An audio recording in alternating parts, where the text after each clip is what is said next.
नमस्कार, आप देख रहे हैं द हिंदी टॉप। आपके साथ मैं हूं चेष्टा नागर, मेरे साथ आजम है। उनसे बहुत तमाम जानकारियों पर बात करेंगे आज बहुत बड़ी सुनवाई हुई है सुप्रीम कोर्ट में उन्नाव रेप केस की। उन्नाव रेप केस को लेकर सुप्रीम कोर्ट ने रोक लगा दी है। उनसे तमाम जानकारियों पर बात करेंगे हम। कल वो प्रदर्शन में भी मौजूद थे, उन्होंने सारी चीजों को देखा है, पीड़िता से बात करी, तमाम जानकारी आपके सामने वो रखेंगे, बताएंगे पूरा मामला क्या है, सुप्रीम कोर्ट ने क्या आदेश दिया है, बाकी सारी चीजें मामले को विस्तार से वो बताएंगे। नहीं, बताइए कि क्या क्या कल देखने को आपको सही कहा आपने। मैं कल प्रदर्शन में था और प्रदर्शन में मैं रिपोर्ट करने गया था, कवर करने गया था। हमारे ऑडियंस में से कई लोगों ने देखा होगा उस वीडियो को, और नहीं देखा है तो आप जाकर के देख सकते हैं। बिल्कुल जी। अभी जो सबसे बड़ी अपडेट निकल करके आ रही है वो ये आ रही है कि जो सीजेआई है, चीफ जस्टिस ऑफ इंडिया, उनकी बेंच खुद इस मामले की सुनवाई की है और उन्होंने जो दिल्ली हाई कोर्ट का जो फैसला था जिसमें कुलदीप सिंह सेंगर को जमानत दे दी थी, उस पर रोक लगा दिया है। और फिर से कहा है सुप्रीम कोर्ट ने, अभी आप जेल में रहिए, आपकी सही जगह वहीं पर है। ये सबसे बड़ी अपडेट है। और इस मामले को खुद सीबीआई सुप्रीम कोर्ट में पीड़िता की तरफ से देख रही है, लड़ रही है। ठीक है। दूसरी बात कि जैसा कि आपने कहा कि रिपोर्ट कर रहे थे, जी मैं कल था जंतर मंतर पर और हमने रिपोर्ट किया इस पर। हमने देखा कि वहां पर सैकड़ों लोग, खासतौर से महिलाएं ज्यादातर थी, एक्टिविस्ट थी, सामाजिक कार्यकर्ता थी। और योगिता भयाना जो एंटी रेप एक्टिविस्ट हैं वो भी थी, हमने उनसे भी बात किया है। केसेस में भी मेरे को लगता है कि वो मौजूद थी और कल भी वो बहुत ज्यादा ही दिख रही थी कि कितना विरोध प्रदर्शन वहां पर चल रहा था उनको लेकर भी। अभी भी मेरे ख्याल से अब इस केस के मतलब इस सुनवाई के बाद थोड़ी सी राहत उनको मिल चुकी होगी कि जब से वो विरोध चल रहा था उसको लेकर कि रोक होनी चाहिए, तो अब मुझे लग रहा है कि थोड़ा सा वहां पे महसूस किया जा रहा होगा कि अच्छा है कि राहत की खबर उनके सामने आई है। जाहिर सी बात है, बड़ा मिल गया है तो इतने पावरफुल इंसान है कुलदीप सिंह सेंगर, क्या है नहीं है वो मैं अभी थोड़ी देर में बताऊंगा। जब हम कल थे वहां पर तो पीड़िता खुद थी, सर्वाइवर खुद थी, उनकी माँ थी और भी एक्टिविस्ट लोग थे। तो उन लोगों की एक उम्मीद थी कि अगर हमारा लोअर कोर्ट ने जो फैसला दिया था, हाई कोर्ट ने जिसको रिजेक्ट कर दिया, सुप्रीम कोर्ट उस पर कुछ सुनवाई करेगा और उस पर हमारे हक में इंसाफ करेगा। तो कहीं ना कहीं लगता है कि मुझे लगता है, जैसा मैंने उनसे बात किया था, वो इस फैसले से खुश होंगी और कहीं ना कहीं इंसाफ की एक चिराग उनको दिखाई पड़ रही होगी। मुझे ऐसा लगता है कि मैं भी एक महिला हूं तो मुझे भी ये एक राहत की खबर लगी कि उसके खिलाफ इंसाफ होना बहुत जरूरी है। अगर ऐसे केसेस पे इंसाफ नहीं मिलेगा तो पीड़ित कहां जाएगी, क्योंकि ये छोटी मोटी बात नहीं है, बहुत बड़ी बात होती है। किसके आप ऐसी चीजें करते हैं और आप बच भी निकलते हैं, निकलने की कोशिश भी करते हैं और आपके साथ पूरा सिस्टम खड़ा होता है, आपको लगता है कि हम तो बच निकलेंगे।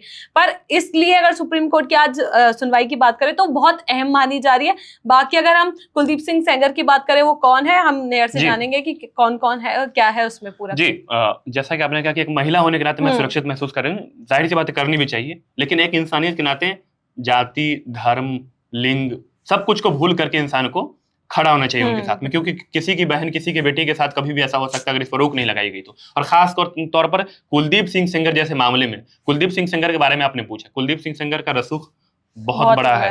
मैं थोड़ा इनके केस के बारे में बताता हूँ। ये घटना जो हुआ था वो 4 जून 2017 की है। रेप कांड उनके साथ तब हुआ था। जो पीड़िता अभी हैं, अभी उनको चाहे जो भी हो, लेकिन उस समय वो नाबालिग थी। पॉक्सो एक्ट के तहत कुलदीप सिंह सेंगर के खिलाफ मामला दर्ज किया गया था और काफी जद्दोजहद के बाद 2020 में जाकर के इनके खिलाफ फैसला सुनाया गया था लोअर कोर्ट ने कि इनको उम्र कैद की सजा होगी। ठीक है। उससे पहले 2019 में एक ट्रक हादसे में संदिग्ध रूप से एक बहुत बड़ा ट्रक हादसा होता है, जिस दौरान इनके चाची की, मतलब पीड़िता की चाची की और बहन की मौत हो जाती है। पीड़िता और उनके वकील बाल बच जाते हैं, गंभीर रूप से घायल हो जाते हैं। तो इस घेरे में भी कुलदीप सिंह सेंगर का ही नाम आ रहा है कि उनके जानकार का ही किसी का ट्रक था। पहली बात। दूसरी बात कि एक बार फिर होता क्या है कि पीड़िता के जो पिता थे उनकी पुलिस कस्टडी में मौत हो जाती है।